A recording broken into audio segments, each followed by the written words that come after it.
Good morning, everybody. Welcome to Rhyme of the Times for the week ending 4th of April 2026. Car finance customers may soon get a boon. Keir won't be dragooned into Trump's war, so he fumes and has Britain impugned apart from Charles, who appears immune. And now more trouble for Trump looms if a missing pilot ain't found soon.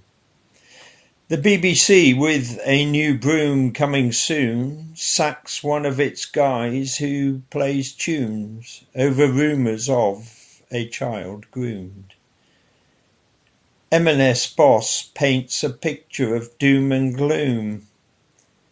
A car rage loon and undertaking goon both appear in a courtroom. Artemis II zooms towards the moon.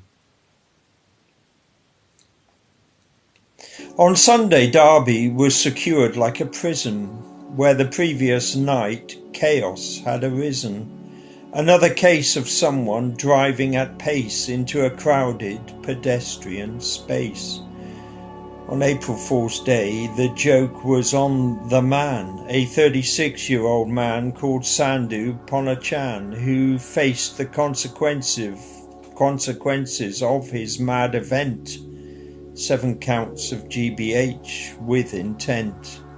Also dangerous driving and possession of a knife, but thankfully he didn't take anyone's life. On Monday, an announcement from the FCA, car finance compensation is on its way.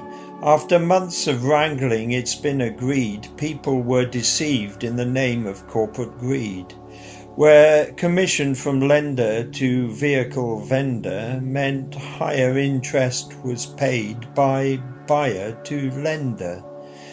Now the Financial Conduct Authorities laid out a scheme for compensation to be paid out.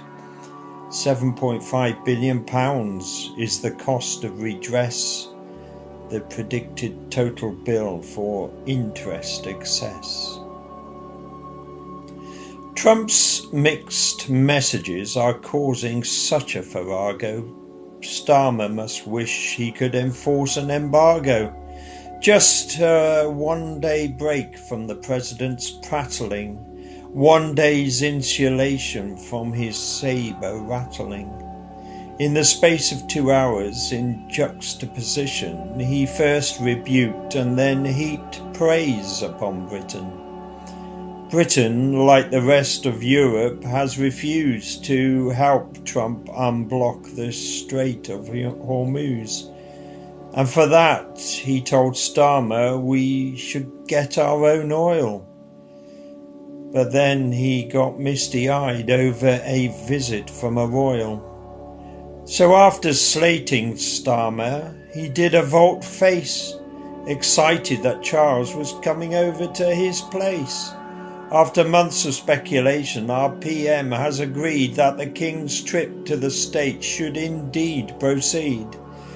So King Charles' US trip will go ahead full steam as he takes one for the team and for Trump's self-esteem.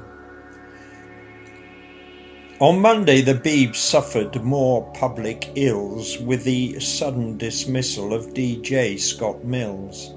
Mills getting fired is quite a baptism of fire for new DG Matt Britton, who last week was hired. He is probably relieved for the 6-week delay to his first day in the role on the 18th of May. And at least this time Auntie got a handle of the situation ahead of any scandal.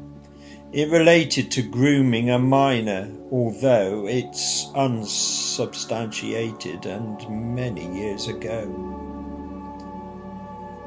Funeral directors are supposed to alleviate grief, but Robert Bush caused families grief beyond belief.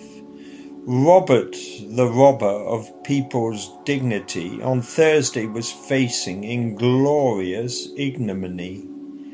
learning that his own freedom will be forsaken for 67 grave acts he had undertaken. On Friday, strong words from the boss of M&S, Archie Norman, depicted retail in distress. The types of people shoplifting is now a long list, from organised criminals to opportunists. And for the hard up, completely out of loose change, supermarkets beat food banks for choice and range. The line of criminality has gradually been blurred, with people now stealing from shelves undeterred, and of late a new phenomenon has occurred: TikTok youth getting public nervousness stirred, hanging around shops until seemingly without a word they attack and menace like Hitchcock's birds. The 49-hour countdown on Monday started towards Wednesday, when the rocket departed. Given the jet oil crisis being endured down here, a lot was being used for these 4 pioneers to be sent to a brand new human frontier, and not everyone thought it was a great idea. Others envied the astronauts leaving Earth, 10 days of giving this planet a wide berth.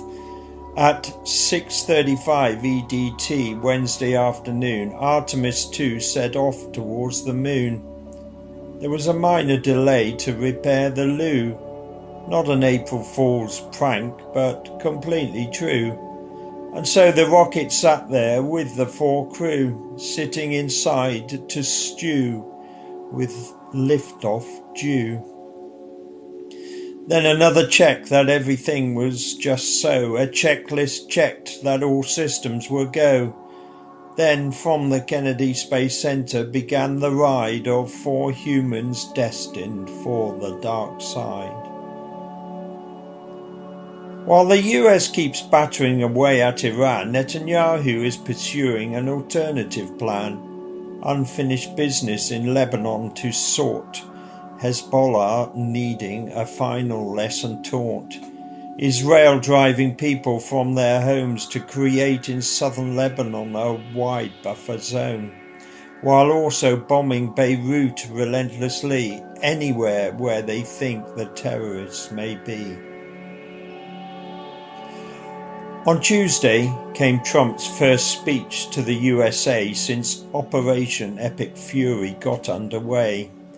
It was a typical diatribe of anger and rage, threatening to bomb Iran back to the Stone Age. His trash talk each time seems to be more out there. On Truth Social or elsewhere, it's meant to scare, but the Iranian regime is defiant. To be fair, pain is something the mullahs are happy to bear. Each new head of the Hydra seems not to care. To God and country their lives they will forever swear. And on Friday came Trump's worst nightmare. A US fighter plane was shot out of the air. Right now a pilot's behind enemy lines somewhere.